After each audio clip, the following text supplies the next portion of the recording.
कुम्मनदास जी थोड़ी पे हाथ रख के ठाकुर जी से बात कर रहे थे और ठाकुर जी कुम्मना, अरे कुम्मना चल मुझको ये खवाए दे। सो कुम्मनदास जी वो खवाते, कुम्मना मुझको ये पवाए दे, वो पवा देते। ऐसे ठाकुर जी के संग लीला कर रहे थे। इतने में ही राजस्थान का एक बहुत संपन्न राजा अपनी अनेक संपत्ति बैलगाड़ियों में भर करके गोवर्धन आया।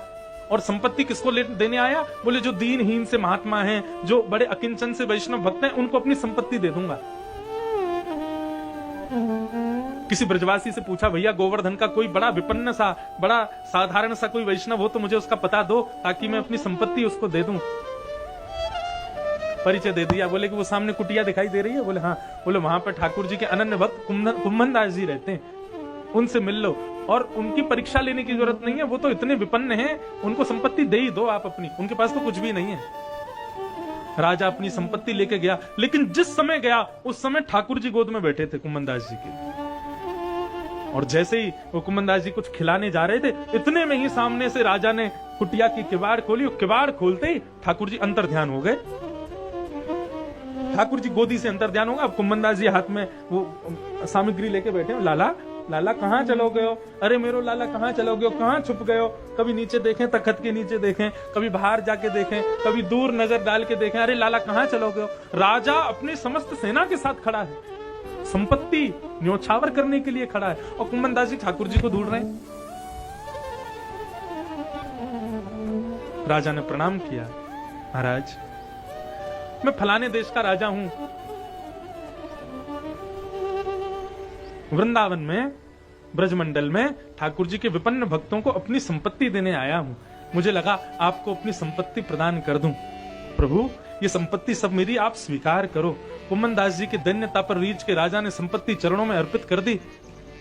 कुम्मनदास जी ने हाथ जोड़ के कही, बोले राजा तेरे पाम परूं, तेरे पैरन में दंडवत प्रणाम करूं, तेरे आगे सौं खा रहा हूं, तो को कभी नहीं दिखूंगा, लेकिन भैया यह संपत्ति को लेके अभी चलो जाए यहां से। राजा ने खूब हट की कि आप रख लीजिए, आपके घर में कोई व्यवस्था नहीं है, आपके घर में आरसी भी नहीं है, ये संपत्ति स्वीकार कर लो, अपनी भतीजी का ब्याह कर लेना, बच्चों को अच्छा पढ़ा लिखा लेना। कुम्मनदास जी बोले सब है जाएगी व्यवस्था, लेकिन राजा तू अपनी संपत्ति लेके चलो जा। जिस संपत्ति को लेने के लिए, अपना बनाने के लिए बड़े बड़े महात्मा बाहर खड़े थे, उस संपत्ति को ठुकरा रहे हैं कुम्मनदास जी।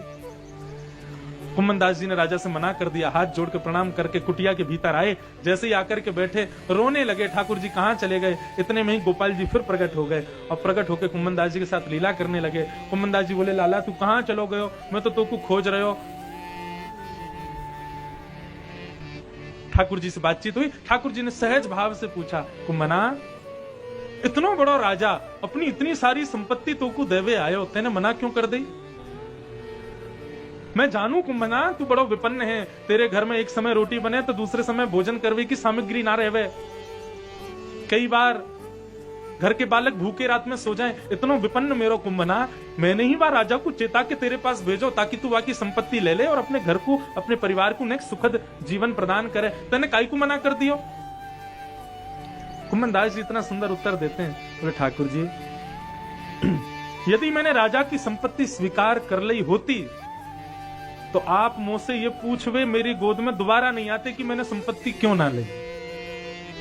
आप मेरी गोद में बैठे हो, दोबारा मुझसे ये पूछ रहे हो कि तेने संपत्ति क्यों ना ली। ये यामारे ही तो आप आए क्योंकि मैंने संपत्ति ना ली। यदि मैंने ले ली होती तो आप मंदिर में बैठे रहते, थार से चलो कुम्मना को मंगल है गया, अब याकू व्यस्त रहने दो, संपत्ति ठिकाने लगावेगो। आप तो यही सोच के चले जाते, लेकिन मैंने संपत्ति ना ली, इसलिए आप दोबारा लौट के आए मेरे पास, इसीलिए संपत्ति ना ली। और कुम्मनदास जी का ये भाव कहता है, संपदो नैव संपद